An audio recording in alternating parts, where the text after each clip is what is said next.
You have just tapped into the Christian Life Coach Collective, and I'm your host, Laura Malone.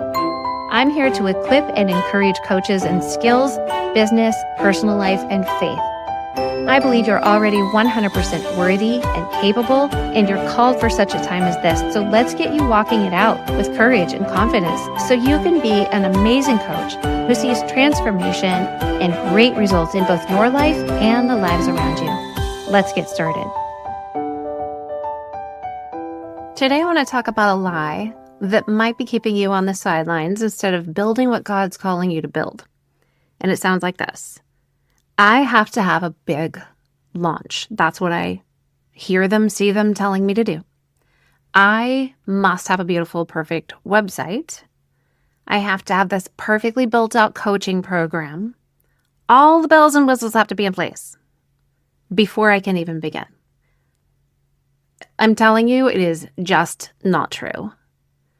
I know it for a fact in my own life and business, but in my clients' lives and businesses. Like, this myth sneaks in and it wears the mask of excellence. It says I'm professional, but underneath is fear and perfectionism and imposter syndrome dressed up to look like productivity. So we talk about a lot of things, how we have these interpretations of things, these belief systems that are wearing masks, and then we have to look at what is underneath it and what is it posing as, right? It's important to see that when we call things a spirit of excellence, I'm a professional, or I want to be one, or it has to be very productive and so that people want to go with me, we have to see what's underneath it. So if you've been thinking like, I'll launch when it's ready, or I'll start when I've created and banked all the content for 6 months, 3 months, a year, whatever, or I have to have a logo and brand colors and a good jobby funnel first, then I want to interrupt you gently and say, you just simply don't need all of that to get started. You need one person to serve. And maybe you've been coaching for a long time, but we're talking about a new offer, a new coaching program, or a course that you're creating. You simply need one person to serve and a clear message about how you help them. You need the confidence, which means I'm willing to show up and try and begin before you get that emotion of feeling ready or certain or competent. So here's what I've learned coaching women who want to coach. Big launches mostly burn people out, especially if you are a solopreneur and you don't have a launch team, okay? Fancy websites, they don't close the gap between you and the person who actually needs you. And by the way, the first time you build a website, no matter what you do, no matter how great you are, it is not going to be the end all. You will continue to cultivate that website. So don't think that having a website, sometimes I think it actually works against you. Because if you don't know what you're doing and you don't know what you're saying and you have no clarity because you've not coached people enough to have the clarity to put on the website so you have good copy, is working against you. And it'd probably be better for you to not have a website, because people who show up on a website that is unclear and sometimes ugly and sometimes broken because you don't have the money, because you don't have any clients to actually pay to get the website taken care of, it can actually detract from what you're trying to do. Relationship bridges the gap between you and your clients. Conversations do that. Trust does that. Good, high valuable, consumable content does that. And trust doesn't come from polishing things till they're perfect. It comes from being present. So I know it's tempting to want all of the pieces in place and feeling like if I do these things, I'll never be rejected and everybody will see that I am legit in this industry. And to feel like you have to prove you're legit before anybody will take you seriously is a really normal feeling, But what if we flip that upside down and you let your experience with real people shape your future program and future branding and future launching? Because the most successful coaches I know started small and served one person really well, and then one more, and then one more, and they build as they go, and they're better for it. So the coaching world is full of people trying to build a skyscraper before they ever pour the foundation. But you don't want to build something on sand, right? You don't want to build it in the air. You want to have a rock as your foundation. So what you already have needs to be cultivated. Your voice, your story, your heart to help, those things are your foundation and they matter the most. So instead of waiting for like the air quotes right time to launch something big, I want to offer you this idea. What if just starting is your launch? It's not going to look like the people on Instagram, Facebook, X, LinkedIn who are doing this massive launch. Like, you don't do that until much later. And what if your first client, even whether first client as a coach ever, or your first client in this program or in this offer, what if that is the ultimate program right now? What that does is it makes you the kind of coach who is present with the client instead of thinking about yourself and when you're in a session. So what if the clarity comes from doing, right?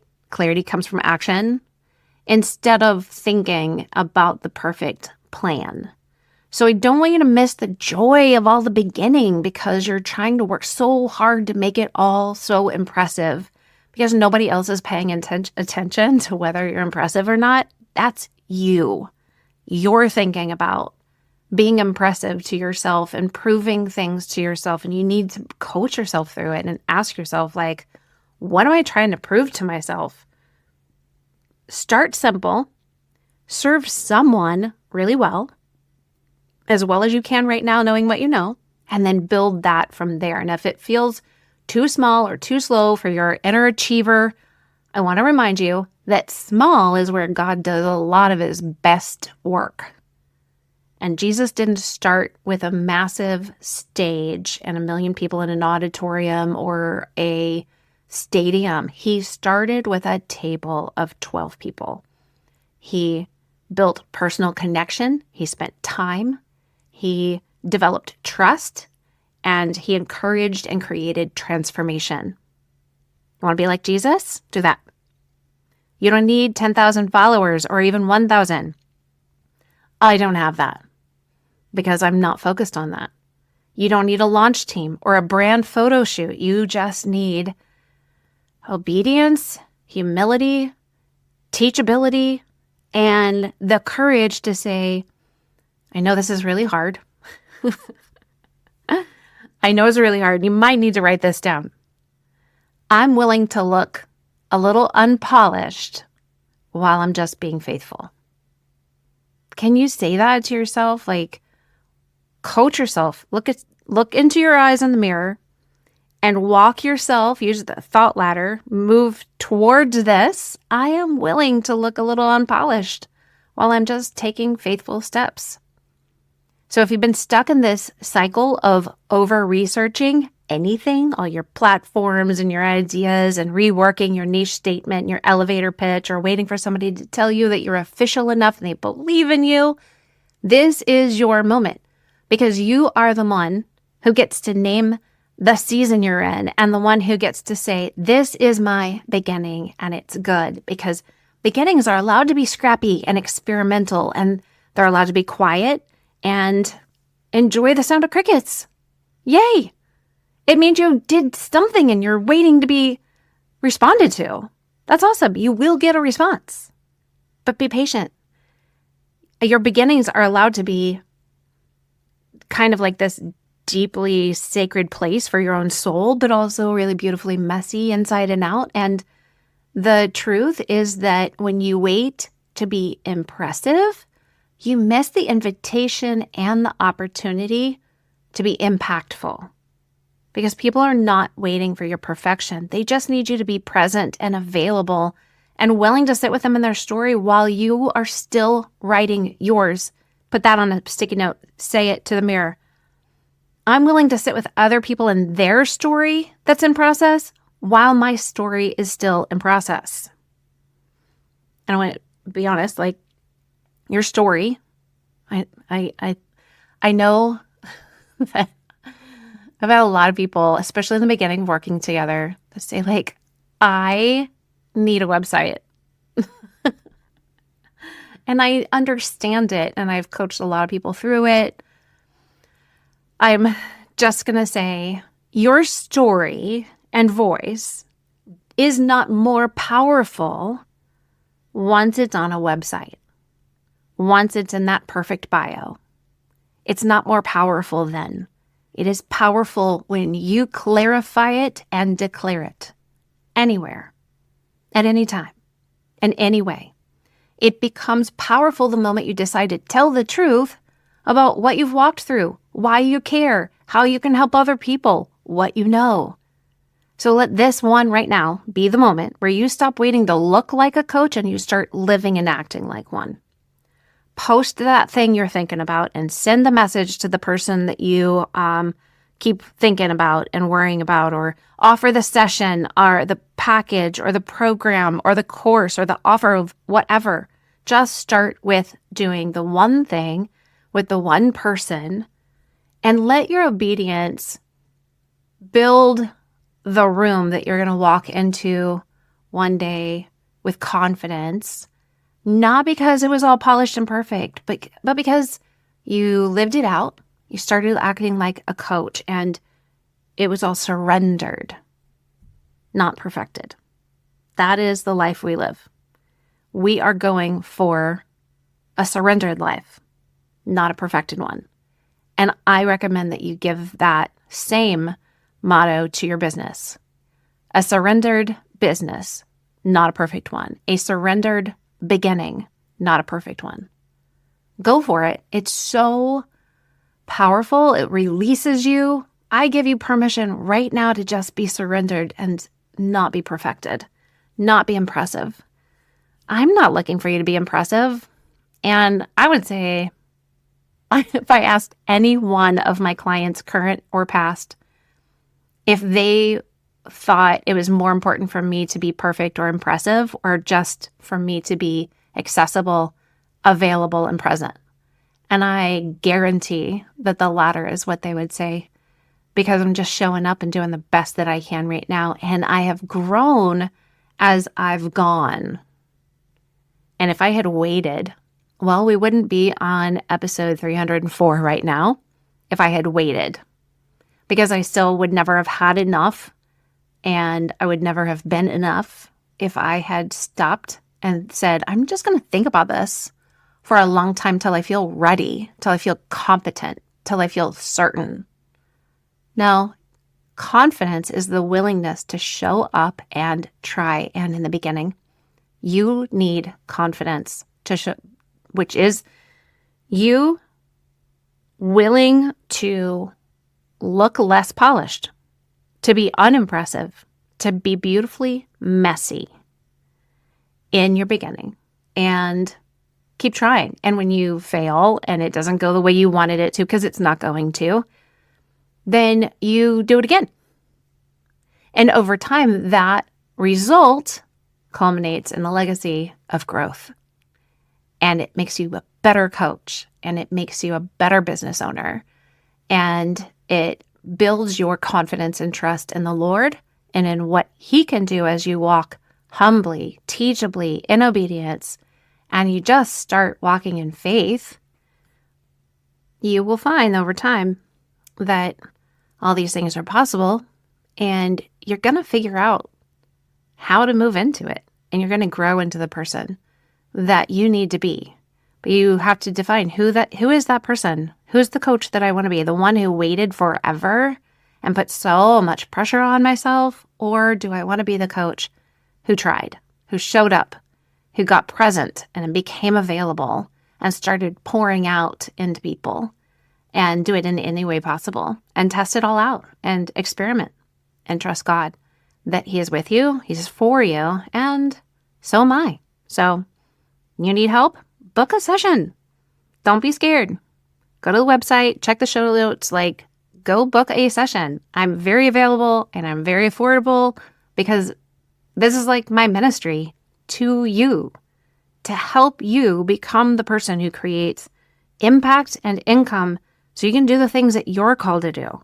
So you can be the mom who stays home with your kids, who has a business, who supports alongside of your husband or as a sole provider or the main provider for your life, your home, your finances, your stability, your future, your dreams. I want to help you be that person. And I believe that the story inside of you can be cultivated to take action and become a guide to other people, which is what I think that's what coaching is. We're taking what our story has been with the Lord, what we know, what we've learned, our skills, our strengths, our spiritual gifts, all of these things are culminating to help us be the person we're becoming that God has called us and created us to be so that we can serve the world around us. This is modern day discipleship. This is the mission. You're fulfilling the Great Commission when you reach out and touch the lives of other people and bring truth and hope to them because Jesus is going with you. You've got green lights. Stop waiting for all the excuses to not be there anymore. Stop waiting for imposter syndrome to never appear. These are the facts of life, and it is okay for you to face them and then decide whether or not they line up with the truth and to overcome them and keep going and walking in faith to build what you are called to build and what you're called to do with God. All right, friend, talk to you next week with myth number 18. And we're about to wrap up this series and move into something else very exciting. So I'll see you there.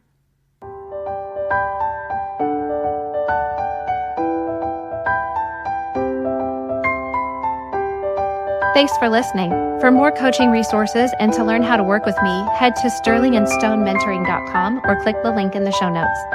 Remember, walk boldly in your calling, and I'll talk to you next time.